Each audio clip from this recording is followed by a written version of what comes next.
Business Brain, episode 674 for Wednesday, August 13th, National Lefthanders Day 2025.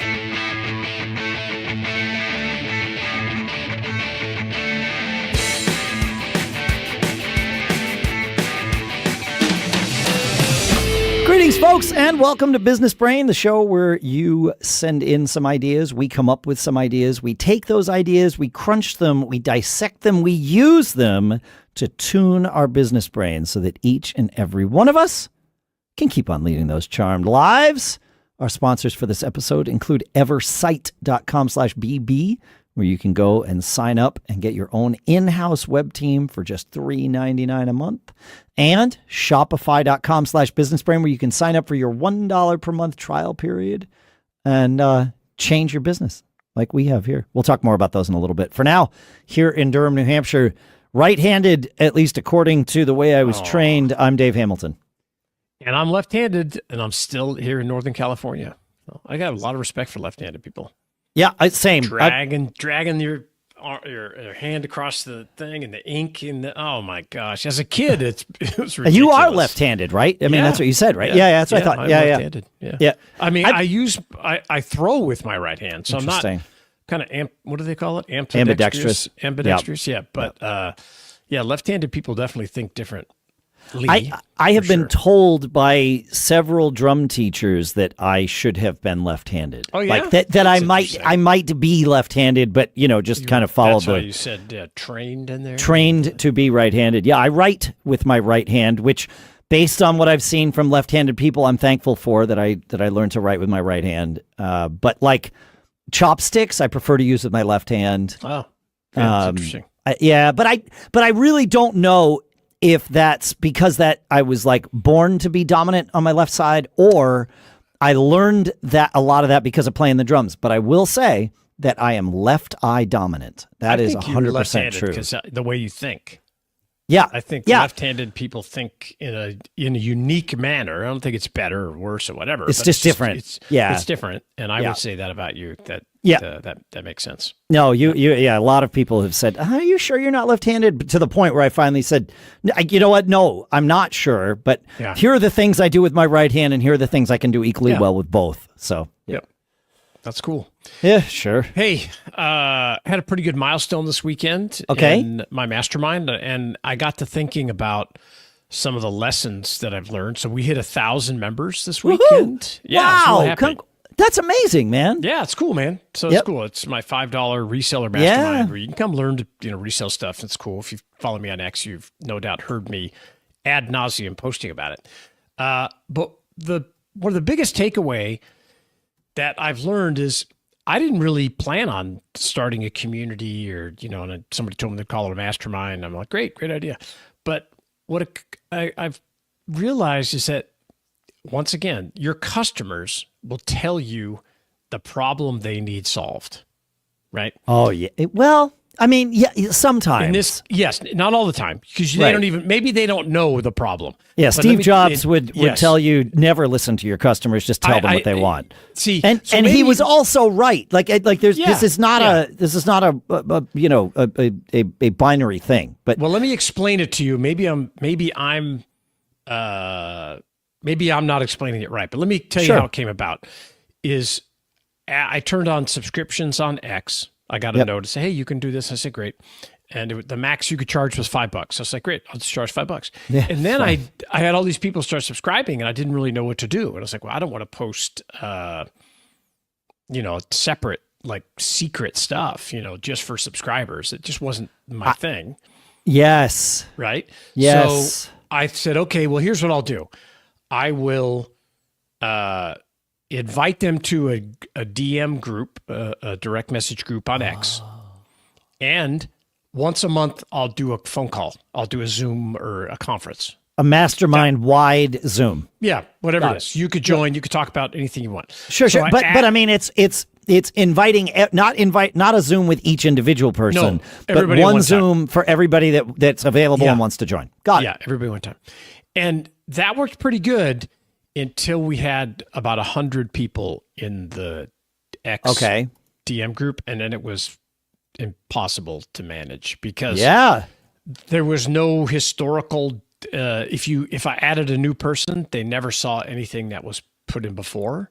Right. And I couldn't tell who to like kick out if they unsubscribed, so it was like just a free for all. Yeah. There's no controls. It's not meant. So finally after, and there was so many questions. I can't answer all these questions. There's just, I would be in there all day long. So I started this community. I researched and I decided to go with Kajabi, which is a platform for communities and different things. And, it continued to grow. And the one of the best things about it is as the more people that joined, the less time I have to be involved in it. Yes. And I also thought because we did a show about the consultant trap, right? Because I've been doing coaching and all this kind of stuff. And I told my wife, I said, I think I may have solved the consultant trap. Well, I mean, you solved the influencer as a consultant trap. Yeah.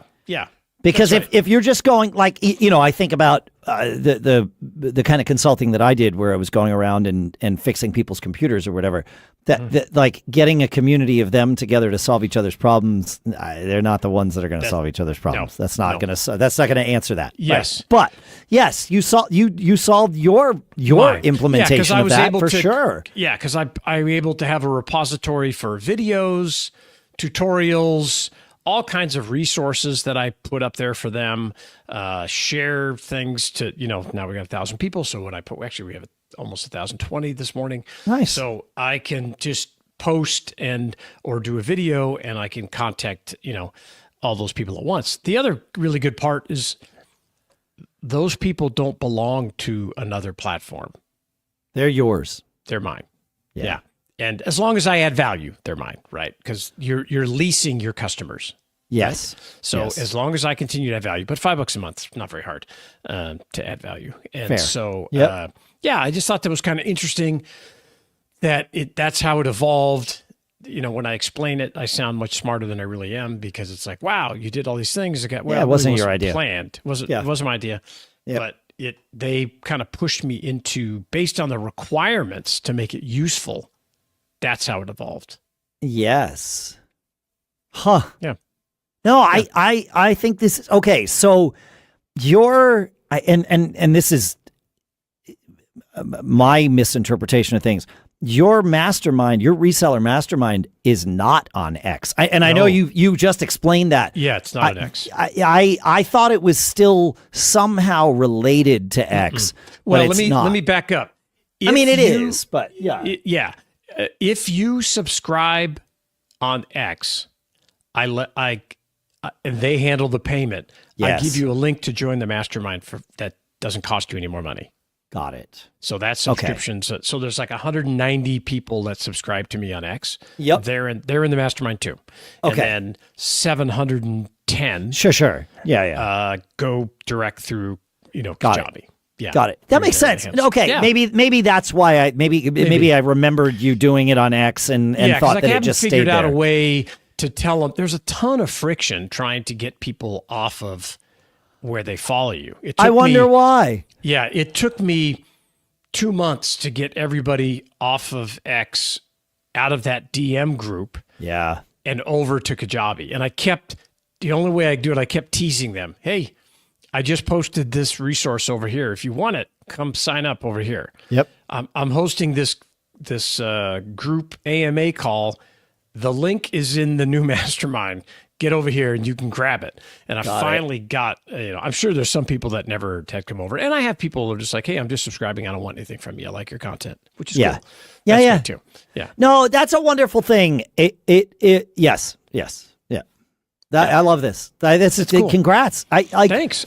It's Kajabi. That's I don't know. I've heard you mention it before, but I until this moment I didn't quite understand what you were using it for. Oh yeah. And I love this. Like this, it's killer, dude. James, what's this guy? James Clear. He has his stuff up there.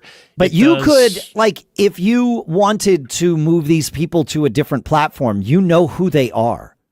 Oh yeah, right. You can export your list of people. Yes. Like this is just a software as a service. It's Correct. facilitating you managing your community, and you pay them whatever you pay them, of course. Yeah.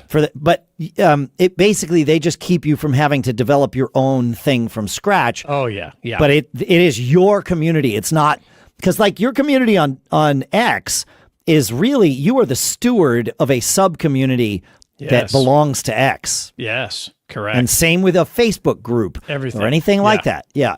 Yeah, your followers are borrowed on those platforms. They are. And they can be taken away. And, if you don't, you could say one wrong thing or some weird thing happens and you could lose your followers in a heartbeat. And that in turn, you lose your distribution system, right? Because that's my distribution system. It, right. Yeah. So trying to build something offline is very important. And it's just so much more robust what you can do with it. It's incredible. Yeah, it's really nice. Yeah, I love it. It's cool. All right. Yeah, congrats. Thank you for sharing that. Man. That's amazing. I'm having a great time. Been a lot of fun. All right, we have one other sort of thought exercise that I've been chewing on, that I want to chew on together. So we'll do that. The next thing that we want to do is talk about our sponsors, because when you're building a business, you're suddenly the CEO, the marketing department, the shipping clerk, and if you're like most of us, the person Googling, how do we fix the thing I just broke? It can be overwhelming. And that's why I love that our sponsor, Shopify, is like having a built-in business partner, minus the awkward small talk in the break room. Shopify powers millions of businesses around the world. 10% of all U.S. e-commerce. Just think about that for a second. I mean, that's a lot. And that includes giants like Mattel to folks like me or you launching your first product. Like I said, we use Shopify with some of the other podcasts and to sell our merch, and it makes it so easy. It's super, super simple. And that's because they've got hundreds of ready-to-use templates so you can build a gorgeous online store that fits your brand. No code needed. And their AI tools help you write product descriptions, headlines, and even polish your product photos.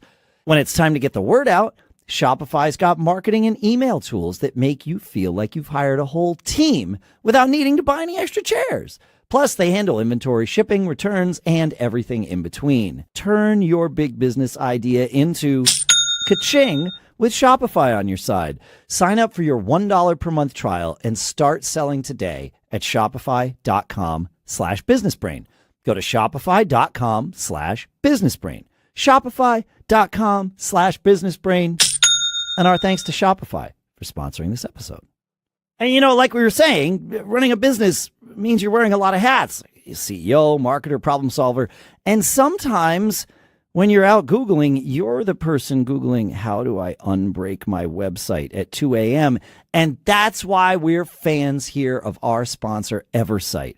They're not your typical web agency. No $10,000 upfront fee. Instead, for $399 a month, you get what's basically your own in-house web team. They'll design, launch, and manage your site, respond to calls, emails, and texts the same day, and never lock you into a long-term contract. And they don't just wait for problems. They proactively manage hundreds of business websites every single day, and yours can be one of them. In fact, Shannon, yours is one of them. It is. Yeah, they rock, man. I mean, I've never dealt with a company that I can just email and I'm like, do I need to open a ticket? They're like, no, just email us and we'll go through. I don't know what system they have in the background to manage this, but it's amazing. Yeah. And, they do things for me super fast and they saved me when my site got hacked. I have nothing but great things to say about them. They're awesome. Amazing. Well, you can get started, folks, at Eversite.com/BB. That's EVERSITE.com/BB. And our thanks to Eversite for sponsoring this episode. All right. This idea that I've been chewing on. Yeah. Time kills all deals. We've said this for years. We've proven it time and again, individually, collectively. I know you folks have proven it too. Shannon and I lived it collectively and also individually. But I started thinking about this other thing. I am someone who I'm a passionate person. When I see things that aren't right, I push back on them. Well, and I think you have a deep sense of justice. I do. Yes, I have a deep sense of justice. I respect that. Drives me crazy sometimes, but I respect it. Yeah. But I also have a sense of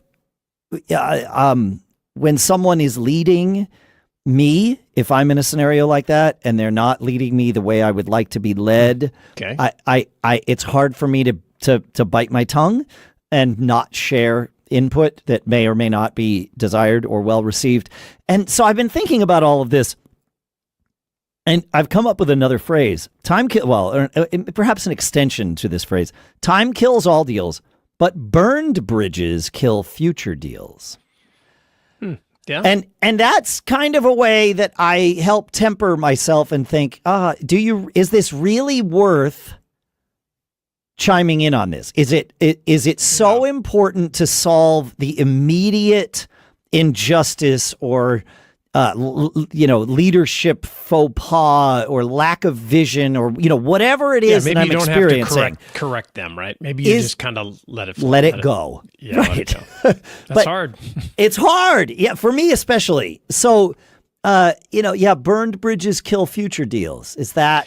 I would agree with that. I think that also, when you have disagreements or you have problems, if I'll give you an example of my world, it often happens where, let's say you bought a bunch of product and it came and they said it's not as it was represented. Yes. Well, I try to teach people, and I've done this my whole life, is like, well, that's an opportunity, right? Because you have a little bit, and sometimes maybe a lot, of leverage now. Yeah. And it all depends on the way you handle it. It could be a great opportunity, or they could never want to sell to you again. Yeah, you have the opportunity to lose all of your leverage. It's your choice. You're in charge. Yes. Yeah, if you go flying into the situation and you're screaming and yelling and you let your anger or your ego or whatever get, and I've been there, and it does suck, and you do get angry and it does bother you. But if you take a step back, take a deep breath, maybe you got to give it 24 hours, and you respond in a certain way. You don't want to respond and back someone into a corner, whether it's a big business or an individual, because things don't turn out that way. And I think this is a good example of this statement is you burn a bridge. Yes. And there will be no future deals when you burn the bridge with that vendor. Now, maybe you don't want to do business with them anymore. Yeah, but even if you don't want to, even if you are convinced you don't want to do business with them, that person might move to another. It might not be their fault, right? They might not be the owner of this. They might not be the causer of this injustice or this problem or whatever. Yeah.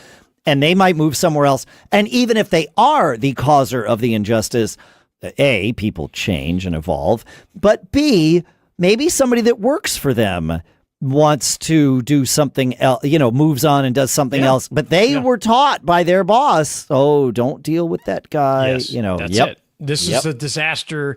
You're in their CRM. Don't sell to this guy, even if they're totally wrong. Yes. It's not about wrong or right. It's number one, how do they resolve when I have a problem like that, I always go back in and say, hey guys, I don't want a refund.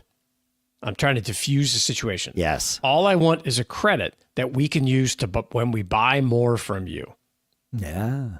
And I also say, I know you didn't make this mistake, or I understand these mistakes happen. It's when you go in and try to scream and yell and blame someone, you burn the bridge. The bridge is burned. Yeah, you got to, I was going to say you got to, a good approach is to think of and offer a way for them to save face. Yeah, that's great. And when big companies, especially on the first deal that I ever do, if they do something wrong, I'm always just like, yes. Yeah. Oh, it's great. Yes, this is my opportunity to show them I'm easy to work with. Yes. And to try to gain leverage on the next deal. So when I'm talking to them in the future, I can say, hey, you remember how we handled this last time when you didn't deliver X or these things were all broken? I thought we were pretty cool. I hope you take that into consideration on this next deal. Yeah. Yeah, you can give yourself credit for it once it's done. Once it's done. Yeah. For sure. And so this is a definite truism. Yes. Oh, yeah. Yeah, for sure. I don't know if it's made T-shirt status yet. I think we should. I don't think so. If you talk about it 10 times, if we re-say it, then it'll go on a T-shirt. All right, there you go. That. Yeah, time kills all deals. That works on a T-shirt. That's a good one. Yeah. I don't know about that. I don't know about this. This allegory that we add on to it. Time kills. Burned bridges kill future deals, folks. Let us know what you think about all this. Feedback at businessbrain.show. We would love to hear from you. In fact, we do love to hear from you. You can review us, businessbrain.show/review. And do us a favor. Keep living that charmed life, and we'll see you on Friday. See ya.